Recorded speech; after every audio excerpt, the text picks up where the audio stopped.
welcome to episode 2 of On My Mama podcast. I'm Sapphire. I'm Clara.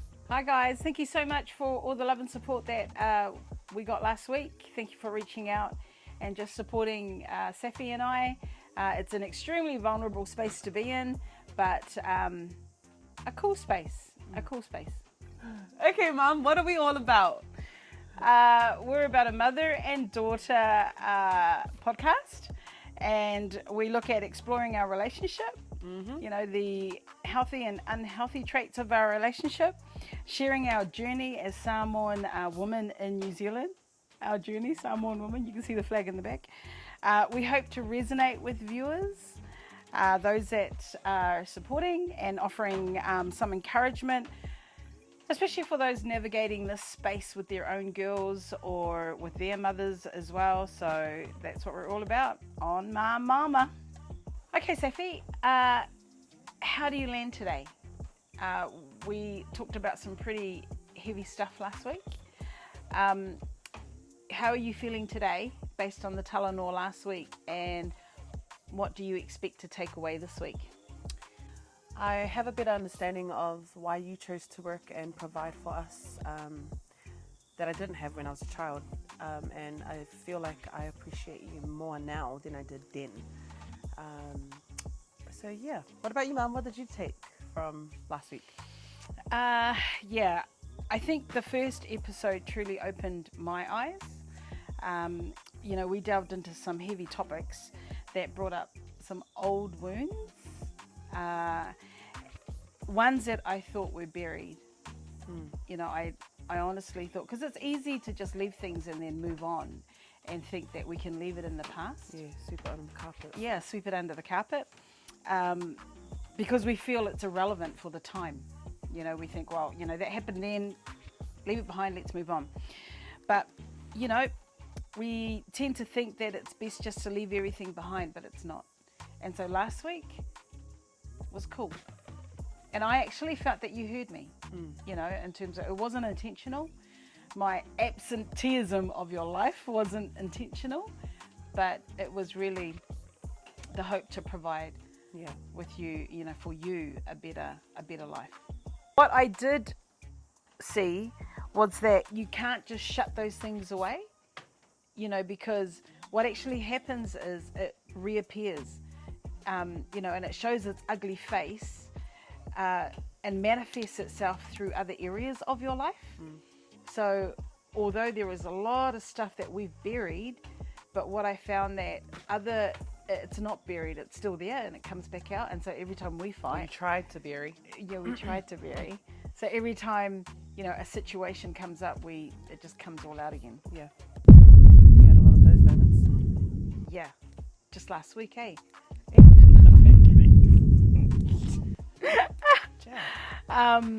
And especially now that you're a mother, you know, it's really important that you take with you this, you know, whatever this is, and I pray that it helps you with your mothering of your little girl, and everyone else that's out there that I didn't intentionally not want to be in her life.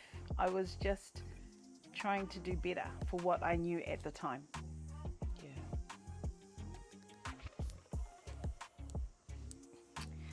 No crying in this episode. We did that last time. Okay, Mum, what's our topic this week? Well, this week we thought we opened up, you know, stuff in our relationship from last week. And so we wanted to be able to pinpoint a few factors that might have led to the disconnection in our relationship. So this week we decided to explore insights from experts, right? We got stats. And consider sharing tools that could assist others in navigating similar challenges. You know, other mothers, other parents who are perhaps going through the same thing. So rather than us just sharing our experiences, we thought, well, let's see what the experts are saying about the do's and don'ts of mother and daughter relationships. So our topic for today is the do's and don'ts of mother and daughter relationships. Choice. Okay, Mum, what's our stats say? No, research. Oh, Do it again. okay, Mum, so what does our research say about the...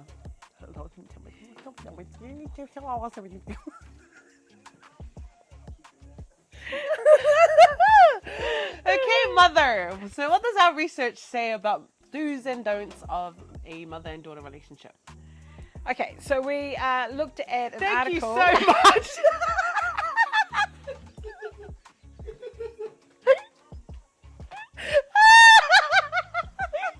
You're a cow. sorry. mean. Anyways, yes, Cut. research. Hey, that's my thing. Anyways, research, Mum? Yes. Okay, well, according to the Journal of Neuroscience, the mother and daughter relationship is known to be the stronger of any other parent-offspring relationship. Wow. So you know how you talked last week about, you were so with the boys and we had a different relationship. Well, you were right in the sense that the mother and daughter relationship is the strongest of the others. And this is one relationship that helps women carve out every other relationship in life. Oh my God, Saf, when you talked about that last week, you said, I couldn't understand why I couldn't hold down a healthy relationship with other women or, with people. Yeah. And it's because there was a disconnection between this relationship. Apparently, this is a really important relationship. Important. Yeah, very important. Keep going. Hence, it is a valuable relationship for every woman. Wow. Some mother and daughter relationships can have a twisted bond right from the beginning, while some can take a difficult route when the daughter starts growing. Any of the dysfunctional patterns between a mother and a daughter could make the bond detrimental and can adversely affect the friendship and togetherness that is part and parcel of the relationship. So although the relationship between mother and daughter is powerful, it can be challenging if no effort is made for improvement. It can turn out to be unhealthy. And I think that's the unhealthiness that you talked about last. Yeah. Because there was no real importance to our relationship because there are other factors. I was too busy working and you were too busy growing up without, that female presence in your life or that mother presence in your life. The mother-daughter relationship is often described as a treasure. Was our relationship a treasure? No. Or was it trash? Yeah. We are. No, Wasn't that bad? It was something. And it says, with a mother being a role model, a best friend, and a pillar of strength. Now, was I a role model? I mean, honestly, Tumbleweed. I was a child, maybe now. I mean, now you are. Definitely now. Yeah. Thank you. Yeah. But yeah. What about a best friend? Was I your best friend? Definitely not best friend. No. No. Sorry, love. And pillar of strength. At least give me a pillar of strength. You were pillar of strength. Yeah. You're home. So the profound bond begins at birth and evolves as the daughter grows up. While the feelings endure, challenges can arise, necessitating efforts to address issues and improve the relationship. Backed by research in the Journal of Neuroscience, the unique bond is recognized as stronger than any other offspring relationship. So, like it said, this is really important. So when I think about me and you, I can't change the past, but I can make a difference now. But what about you and your little girl? Because you're at the beginning stages of that relationship. Like I said in the last episode, I find it hard to be a mother. Oh, I just don't know what to do. I didn't have that guidance, So I honestly I don't know how. I mean, I'm going with what I think is right, I just don't know. I'm kind of winging it right now. Well, yeah, you're winging it right now, man. I winged it back then. I didn't get guidance too from my mum, you know. Oh yeah, because Nana's not an affectionate person either. No, Yeah. she is so not affectionate. These two, I don't think I've seen you guys hug. No, Yeah. my mother is, and you know those Samoan mothers. Like I can only speak for my own mother, but my mother had this, every time she spoke to me, it was always a growling. It was she spoke to me in a tone. It was, and she you know, it's like constantly, that tone was always up there. Like there was no real, there was no talking to me. It was always at a loud pitched, a higher pitched tone. And so it was quite aggressive. Yeah. But it wasn't aggressive in the sense what she was saying. It was how she was saying it. And so I think I adopted that, like I naturally took that from her, and that's how I was with you. Because like every time we communicated, my voice was always up here. And now with me too, I've carried that on too, because yeah, like I didn't know how to talk to you. Yeah. I always, it was like always a command. But I think it's not just my mum, because I've heard my aunties. Yeah. I've heard my mother-in-law. You know, they talk at that tone as well. They've got a certain aggressive tone. Yeah. But what the words that they're saying aren't necessarily, you know, nasty, but it's just the tone that it carries, that undertone. So, yeah, I mean, you're right. I didn't learn how to be, I wasn't taught how to be affectionate. So of course, when it came to our relationship, I didn't know how to be affectionate to you. But are you affectionate to Prinny? It's funny because I would take the full credit of raising my daughter, because when I had my babies, I had them young. So my grandparents stepped in, and that's where Nana Tapu, Dad's mom, she stepped in and she took Princess. And their relationship, oh my gosh, these two sleep holding hands. And I'm just like, I want that with my daughter, but it cringes me out, eh? Like, I'm not that type with my daughter, to the point where she's like, I just want to hold your hand, bro. And I was like, oh, okay then. So, you know, then we're holding hands and hugging, and I kiss her now and then, but it's just... And I've seen you do that, like, Prinny comes up to you. Yeah. And she's touching me, you know, and I'm just like, Prinny, too much. I feel sorry for her, but yeah. So her love language will be physical touch. It is. Right? But so that's the thing. It's not yours. It's sad because, no, it is. With the boys, with my sons. Yeah, yeah. Actually, with Lion, with my youngest son, I'm like that. Is it because he's younger? Yeah, I think it's chronological. But also, we all have the 5 traits of love languages, which is the physical touch, the affirmation, words of affirmation, what's the other one? Quality time, giving of gifts, and service. Like we all, you know, every human has those qualities, but there's 2 dominant ones that it's our go-to. And I think for Prinny, physical touch is her go-to. But because it's not yours, it's really difficult for you to meet that. Yeah. You know, but you have to be... I'm trying to. Yeah, you have to be conscious of that. Yeah. Yeah. But and yet that's because I wasn't like that with you.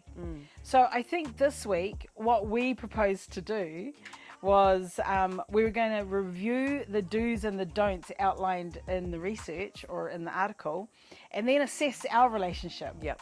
Right? In comparison to the study's point as a benchmark. And perhaps by doing this, we can offer insights that benefit others as well. Yeah. Yeah? Yes. Okay. So, number 1, controlling mother. Ooh. What does it say about a controlling mother? Some people think that the controlling behavior of the mother is normal parenting style, but it is not. It takes away the freedom from the daughter and shrinks her desires and passion. Oh. So what do you think? Well, I don't know. What does controlling... Well, it says whether the mother is controlling her daughter during her informative years, her younger years, or it is after the daughter has grown up, maybe when she's in her teen adult, both strain a healthy relationship. So there are different ways of controlling. There are different ways of controlling. While some show anger and indifference, some of them use emotional blackmail. So anger and indifference. So that answers your question. What does a controlling mother look like? Such as controlling mother-daughter relationship is also termed as a boss-subordinate. A boss-subordinate means I'm the boss, you're the worker. Relationship as the mother tries to monitor and control the activities of the daughter. And the daughter, on the other hand, does everything to please her mother and get her acceptance. So in terms of our relationship, was I a controlling mother? I think to a certain point. Excuse me? I feel like I did try a lot to get your acceptance in ways. But not necessarily like that. I mean, you were controlling, like, no makeup. Remember? Yeah. Don't touch your hair. I want your hair like this. No eyeliner, no lipstick, all of that stuff. Yeah. Like that. I don't think that was, defending myself here, I don't think that was controlling in the sense where I wanted to control your every being. Yeah. I think for me it was laying down rules that I felt at the time that was going to help you. Again, it was about building your character. So, remember back in the days, I used to say to you, you used to go, oh, so many bloody rules, And we used to say to you, rules are not made for you to break them. Rules are there to keep you safe, And so I think when you talk about control, perhaps it was because we had so many rules. Yeah. So it wasn't a controlling that thing. To you. Yeah. What about you now with your daughter, though? Do you think? I think I'm a bit controlling. Oh my gosh. It's a bit of an eye opener. Hey, just reading myself. And So do you think you shrink her desires and passions? Not that. No way. Emotional blackmail? I think it's no. I think it's the I'm the boss and you're the worker. Hey, yeah, I get it. Yeah. I don't know. I'm just like, I want things this way, and if you don't do it this way, there's consequences. Yeah. I think I think that's the same as me, though. Because if you think about it, I had 7 kids. 7 kids that all had different personalities.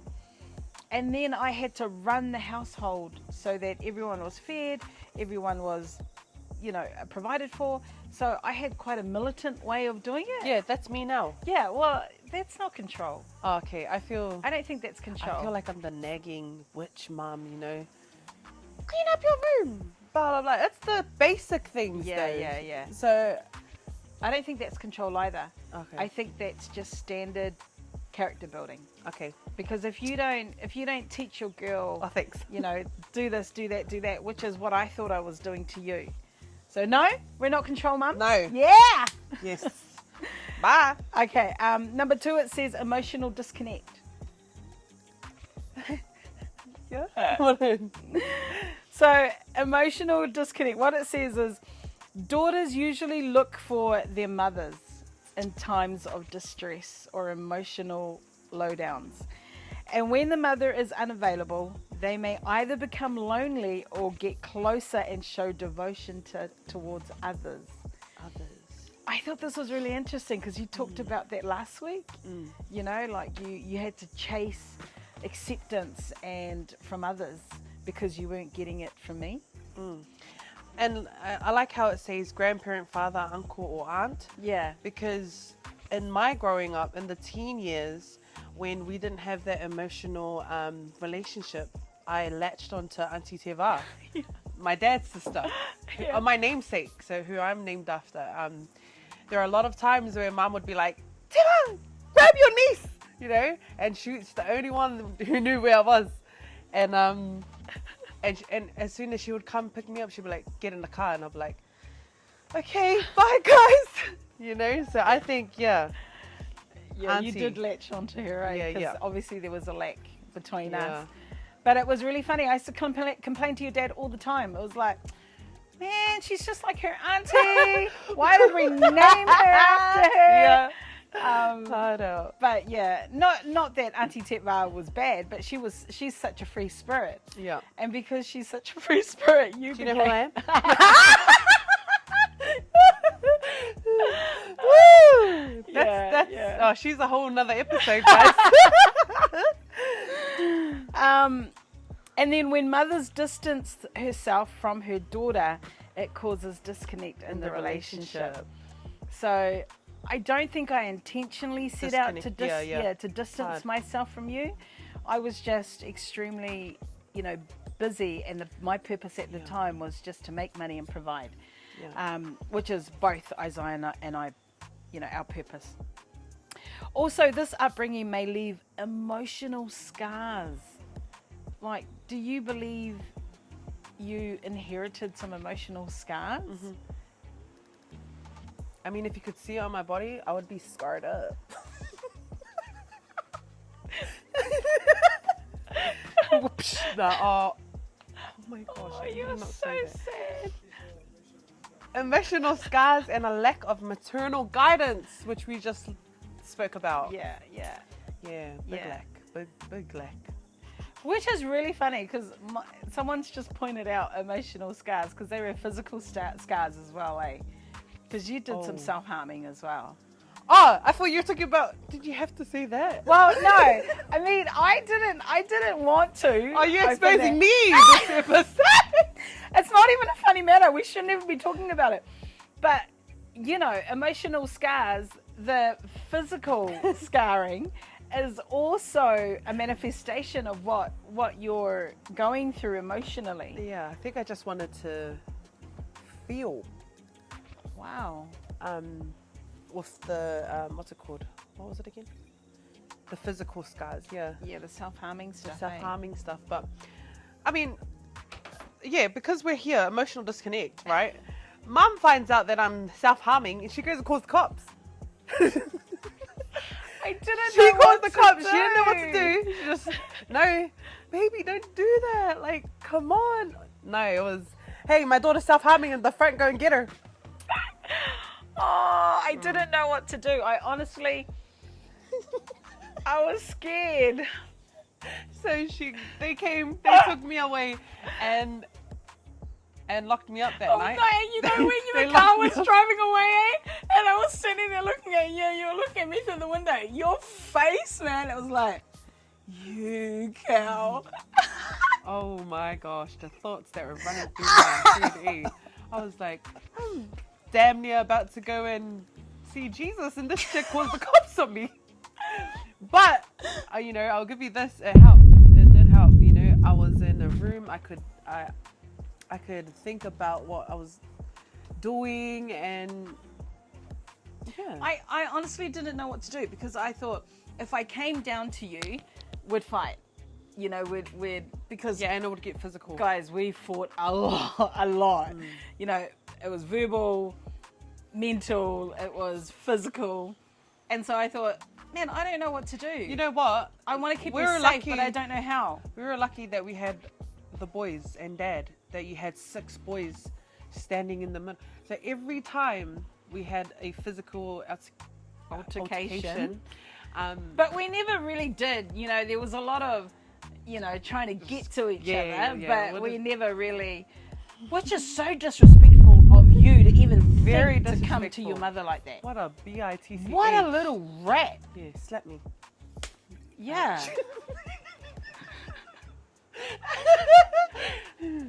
Sorry about that. Exactly. Yeah.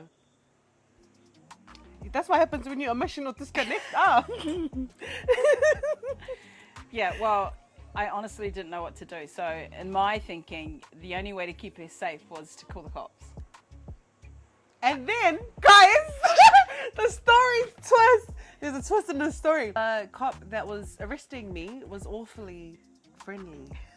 And I was just like, bro, this night just gets worse, you know what I mean? Well, how do you know he was friendly? Because he felt sorry for you. What's the difference between I feel sorry for you friendly and I want you friendly? That's for another episode. Okay, so emotional disconnect. Obviously we hit some, real wounds in that area last week. But I think from my part as a mother, it wasn't an intentional emotional disconnect. It was just, me trying to figure out that space, and then trying to parent, my own daughter. But I guess it's a lesson for you with your little girl. You don't want to create that space where there is some emotional scars. Amen. Emotional scars that's and gonna it's not come out easy. of it. It's so not easy. Like, I have moments where I'm like, man, you're a bit too hard on her, or maybe you should just go give her a little kiss and a hug. But the thing about Princess is that when I'm too soft, she thinks we're besties, and then there's no va, like there's no 𝘭𝘰𝘥𝘢𝘴𝘪𝘳, absolutely. And then it's like, oh, you look ugly, those, and I'm like, what'd you say? Or, no. So it's hard to kind of, the balance. Gotta have that balance, but then again, I'm just like, no, we're not doing that best friend thing, because then there's no respect. Yeah. And that's really important that you bring up that va, 𝘭𝘰𝘥𝘪𝘳. In the Samoan sense, there is a relational space between people. And so definitely between mothers and daughters, there is a relational space where, I'm the parent and you're the daughter. So there's a level of respect there. There certainly wasn't a level of respect when you came at me, but, so good. Let's just leave that in the past. Yeah, let's leave it. But yeah, so the number 3. So number 1 was control. Number 2 was emotional disconnect. And then number 3 is judgmental relationship. So what does the research say about judgmental relationship? It is okay to mold the daughter to shape her well, but a lack of empathy and being critical of her daughter's every move can add bitterness to the relationship. Ideally, mothers are supposed to encourage and support their daughters and not criticize them at every step of the way. If the ability to be independent is taken away, that may suppress her ability to grow in life. You guys listening? What else? So I don't think I was judgmental. No. Right? No. Yeah, you weren't. Yeah. No, you're really good, actually. I think just the weight thing. She would tell me all the time, like, stop eating. Your thighs are at a perfect size right now. Okay, stop putting on weight. No, but that was funny. That was cool. That wasn't being judgmental though, eh? No. That was me telling you that, well, you know how last week we were talking about those special moments? Well, that was me trying to search for those special moments, those special things that I really admired in you as a person. And because I think you're beautiful. Aww. And I think, and when you were growing up, I didn't want you to ruin that beauty. And I really tried to encourage you to stay, to be confident and proud in your skin, but it just didn't come out that way. I don't think I received it. Way. I just didn't. But you know what's funny? I do it with Princess now. Yeah. Prinny, she's a chunky girl, and But you weren't chunky growing up. No, I wasn't. Yeah, but then you became chunky. Obviously, you call it because of all the trauma. But I don't think it was trauma from me. I think it was what, self-imposed or yeah. Self-inflicted.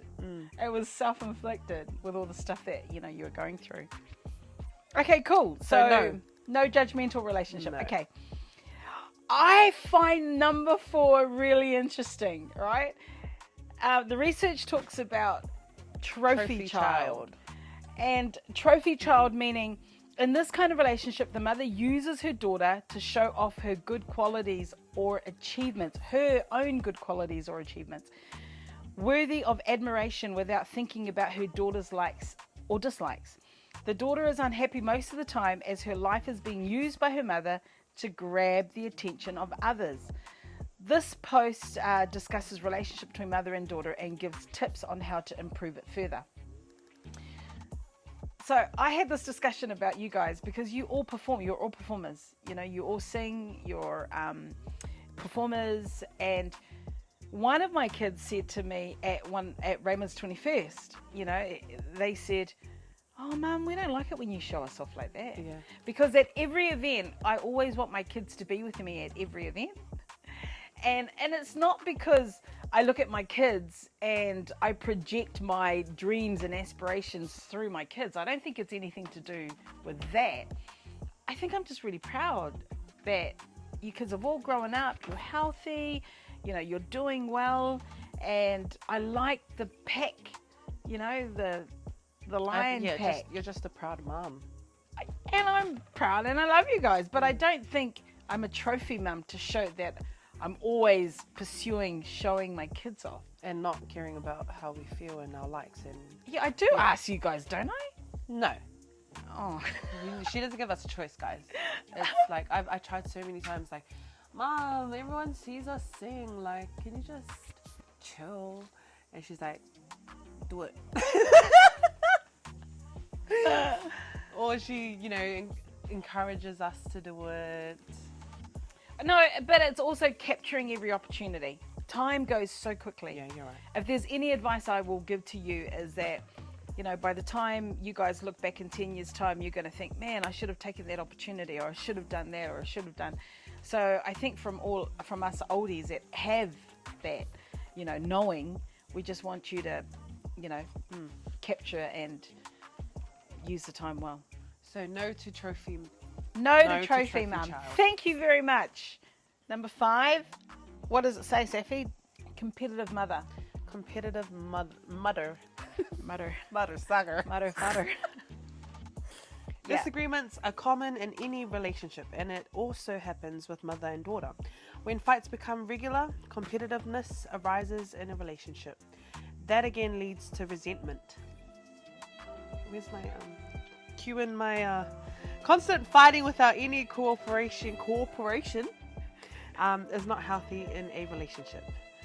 With such a relationship, daughter may consider her mother as a rival and not as someone who loves her unconditionally.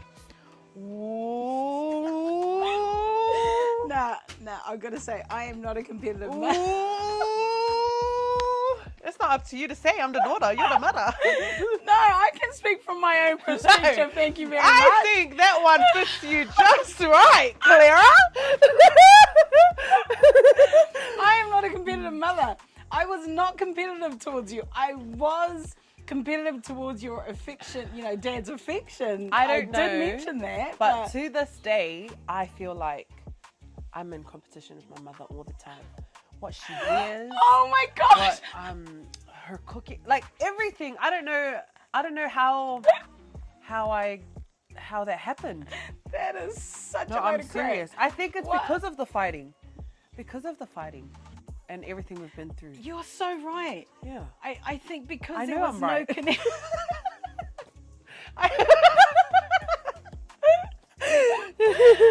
There was what? There was no connection between us. You know, there was no no emotional connection where we fully trusted each other and felt safe with each other. And that's how I And so on the filled that void yeah, in. was that oh yeah. Oh yeah? Yeah, you think you're I can do it better. 150%. So, excuse me, that wasn't me being competitive towards you. It was you being competitive towards me, you know. Yeah. So, in terms of my mothering, I don't think I was a competitive mother. I just was an absent mother where I didn't, you know, create that safe space and that place where you felt connected and fully trusted, you know, me to be confident and to be yourself. So the opposite of all that was to compete against me. And then I turned out, and my lifestyle right now is the total opposite Yeah, to yeah. yours. Hey. Yeah. Well, yeah. Yeah. You know? Oh, that's cool. All right, so I'm not a competitive mother. You were the competitive daughter. Yeah. Gee, I think Prinny's a little bit like that as well. I think she's a little bit competitive towards you. Oh my gosh, Yeah, yes. yeah. When I'm singing a song in the car, Oh, yes. this chick is like, oh. And I'm like, can I just sing my song by myself? Yeah. Yeah. But like, I'm trying to mold her. Is that the word? I'm trying to teach her that, like, it's not a competition. Because I win. Nah. No, I don't think It doesn't have to be, you know? But that's it. I don't think that competition comes from a nasty space. I think that competitiveness comes from a place of admiration. It's an admiration for you. Because that girl she so admires you. She does. And so I think that's where it comes from, is that she just wants to be like you so much that every time you sing, she sings louder. Every time, you know, so it comes from a place of admiration. Yeah, she had a couple of friends over yesterday, boy mates, because the twins, they share their friends. Anyways, and all I can hear was, yeah, my mum was an MMA fighter. Yeah, my mum sings. Her brothers, they sing too.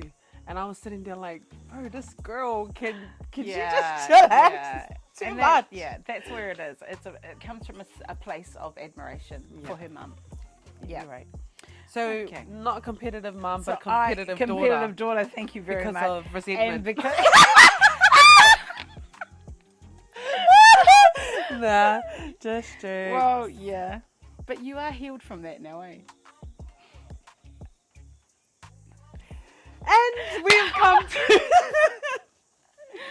Well, guys, that concludes this part of episode 2. We're doing 2 parts, part 1 and part 2. And we're going to end this off with some quick-fire questions about each other. And here we are. Why is your photo flash? We have Beyonce and then the mother. Okay, I'll go first. Or do you want to go first? Mum, you do the honors. No, you go first. Okay. So the first question is, who's more confrontational? Definitely that one. Yes, definitely that one. No, I think it's that one.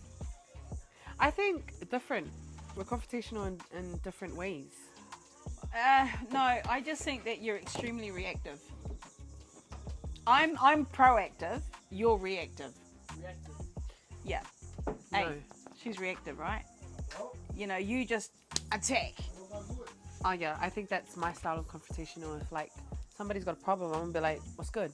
Hey, that's what I mean. Yeah. Which Reactive. isn't a very good thing, though, Sam.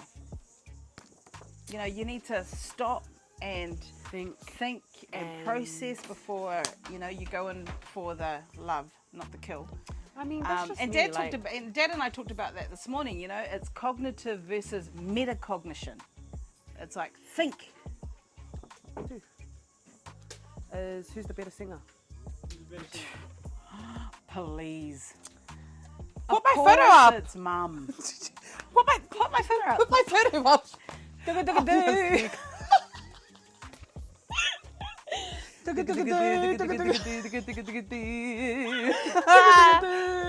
No, of course it's me. I mean, how else do you get it?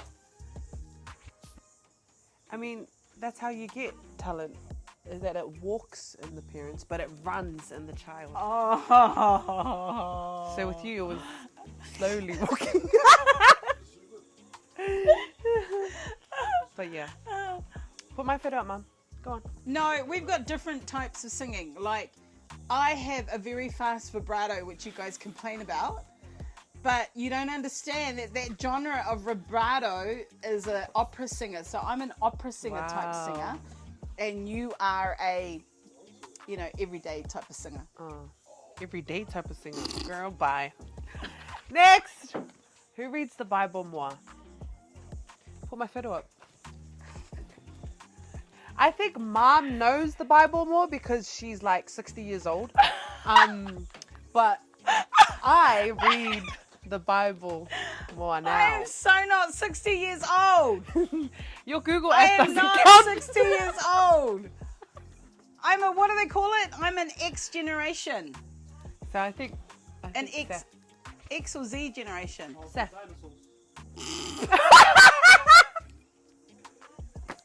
An X generation of dinosaurs, eh, Mom? Okay. Oh, that's a good question. Who takes longer to get ready? Put my photo up. Yeah. Oh no, your photo up. Mine, yeah. Definitely takes longer. Why do you take long? Because I'm bigger. Nah.